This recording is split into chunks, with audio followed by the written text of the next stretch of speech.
Hi అండి, welcome back to Ghantasala రుచులు. ఈరోజు నేను మీకోసం పులిహోర చేసి చూపించబోతున్నానండి. అదేనండి చింతపండు పులిహోర. ఇప్పుడు మనం దాని ప్రొసీజర్ చూసే కన్నా ముందుగా మీరు కనుక నా ఛానల్ని ఫస్ట్ టైం చూస్తున్నట్లయితే ప్లీజ్ సబ్స్క్రైబ్ చేయండి, పక్కనే ఉన్న బెల్ ఐకాన్ని యాక్టివేట్ చేయండి. ఇప్పుడు ఇక్కడ నేను ఒక ప్యాన్ తీసుకుని అందులో ఒక 3 నుంచి 4 స్పూన్ల వరకు నూనె తీసుకున్నానండి. ఇప్పుడు ఇందులో 5 ఎండుమిర్చి వేసుకున్నానండి. వేసుకుని వాటిని కాస్త వేపుకోవాలి. చక్కగా ఎర్రగా వచ్చేంత వరకు వేపుకోవాలండి. ఇక్కడ మనం చూసుకున్నట్లయితే ఒక 2 నిమిషాల తర్వాత ఇవి చక్కగా వేగిపోయాయండి. ఇప్పుడు ఇందులోనే 2 స్పూన్లు శనగపప్పు వేసుకుంటున్నానండి. దాంతోపాటే మరొక 2 స్పూన్లు సాయిపప్పు కూడా వేసుకుంటున్నాను.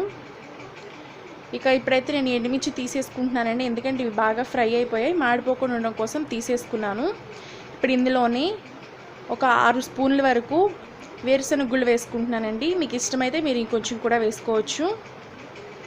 ఇప్పుడు ఇవి కాస్త వేగాక ఇందులోనే ఒక స్పూన్ ఆవాలు కూడా వేసుకుంటున్నానండి. ఆవాలు ముందే వేస్తే మాడిపోయే ఛాన్స్ ఉంటుంది కాబట్టి అవన్నీ కాస్త వేగాక నేను ఆవాలు వేసుకుంటున్నాను. ఇప్పుడు మనం వేసుకున్న ఆవాలు కూడా చిటపట్లాడేంత వరకు చక్కగా వేయించుకుందామండి. స్టవ్ సిమ్లో పెట్టుకోండి, అప్పుడే పల్లీలు కూడా చక్కగా వేగుతాయి ఈవెన్గా. లేకపోతే ఊరికే మాడిపోయే ఛాన్స్ ఉంటుంది కాబట్టి స్టవ్ చక్కగా సిమ్లో పెట్టుకుని వేయించుకోండి. ఈ విధంగా చక్కగా వేగాలండి. మరొక 2 నిమిషాల పాటు ఇదే విధంగా కలుపుకుంటూ వేయించుకుందాం.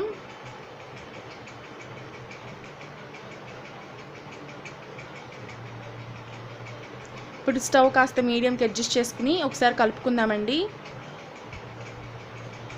పల్లీలు అనేవి బాగా వేగితేనే వాటి టేస్ట్ బాగుంటుందండి, కాబట్టి పల్లీలు చక్కగా వేయించుకోండి.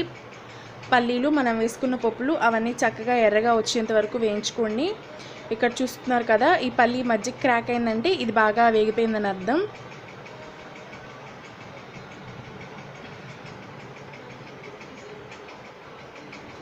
చూసారు కదండి, మనం వేసుకున్న పల్లీల పప్పులన్నీ బాగా వేగిపోయాయి.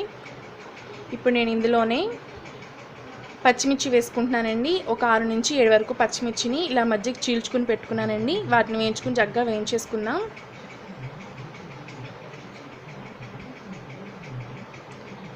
ఇప్పుడు స్టవ్ని సిమ్లోకి అడ్జస్ట్ చేసుకోండి. ఈ పచ్చిమిర్చిలో గింజలు చిట్పట్లాడుతూ ఉంటాయి కాబట్టి మ్యాక్సిమం సిమ్లోకి అడ్జస్ట్ చేసుకుని మిగిలిన ప్రాసెస్ అంతా చేసుకోండి. ఇందులోనే చిన్న అరంగుళం అల్లం ముక్కని కట్ చేసుకున్నానండి, చిన్న చిన్న ముక్కల్లాగా. అల్లం కూడా కాస్త వేయించుకుందాం. పులిహోరలో అల్లం వేస్తే టేస్ట్ బాగుంటుందండి, కాబట్టి నేను ఇక్కడ వేసాను. మీకు ఇష్టం లేదు అంటే మీరు దాన్ని స్కిప్ చేసుకోవచ్చు. ఇప్పుడు మన పచ్చిమిర్చి కూడా కాస్త వేగాకండి. ఇప్పుడు ఇందులోనే నేను కరివేపాకు కూడా వేసుకుంటున్నాను. 2 రెమ్మలు కరివేపాకు వేసుకున్నానండి. కరివేపాకు కూడా బాగా వేగాలి. చూసారు కదా, కరివేపాకు పచ్చిమిర్చి అన్నీ బాగా వేగాయి. ఇప్పుడు ఇందులో నేను పసుపు వేసుకుంటున్నానండి. 1 స్పూన్ పసుపు వేసుకుంటున్నాను.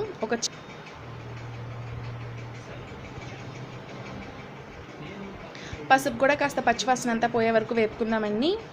ఇప్పుడు అన్నీ వేగిపోయాయి కదా, ఇక మనం స్టవ్ ఆఫ్ చేసేసుకుందాం.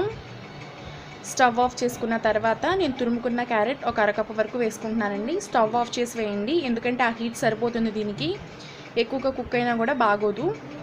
ఇప్పుడు దీన్ని మనం ముందుగా ఉడికించి పెట్టుకున్న రైస్లోకి ట్రాన్స్ఫర్ చేసేసుకుందాం. నేను ఇక్కడ రైస్ని ముందుగానే ఉడికించి పెట్టుకున్నానండి.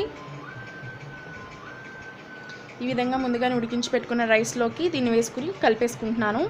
చూసారు కదా, ఈ విధంగా కలిసిన తర్వాత చింతపండు గుజ్జు తీసుకుంటున్నానండి. నేను ఒక 1/2 కప్పు చింతపండుని ఒక అరగంట సేపు నానబెట్టి దాన్ని కాస్త ఉడికించానండి. ఉడికించి దాన్ని క్యారెట్ తురిమే దాంట్లోకి వేసుకుని గుజ్జు తీసేసుకున్నాను. చూసారు కదా, ఈ విధంగా గుజ్జు తీసుకున్న తర్వాత దీన్ని చేత్తోనే కలుపుకుందాం, ఎందుకంటే గరిటతో కలుపుకుంటే అక్కడక్కడ ఉండలుగా ఉంటుంది కాబట్టి మ్యాక్సిమం చెయ్యి యూజ్ చేయండి. ఈ విధంగా కలుపుకున్న దాంట్లో ఇప్పుడు ఇందులోని కొంచెం ఉప్పు కూడా వేసుకుందామండి. నేను ఇక్కడైతే 3 స్పూన్లు తీసుకుంటున్నాను ఉప్పు. అదేవిధంగా రైస్ క్వాంటిటీ వచ్చేసి ఒక 1/2 kg తీసుకున్నానండి. ఉప్పు 3 స్పూన్లు తీసుకున్నాను. చింతపండు బాగా పుల్లగా ఉంటే కాస్త చింతపండు తక్కువ వేసుకోండి. అదేవిధంగా చూసుకుని ఉప్పు పులుపు అది అడ్జస్ట్ చేసుకోండి. ఇప్పుడైతే మన రెసిపీ రెడీ అయిపోయిందండి. ఈ వీడియో కనుక మీకు నచ్చినట్లయితే లైక్ చేయండి, మీ ఫ్రెండ్స్తో ఫ్యామిలీ మెంబర్స్తో షేర్ చేయండి. ఈ రెసిపీ ట్రై చేసి ఎలా వచ్చిందో నాకు కింద కామెంట్ బాక్స్లో తెలియచేయండి. Thank you for watching my video.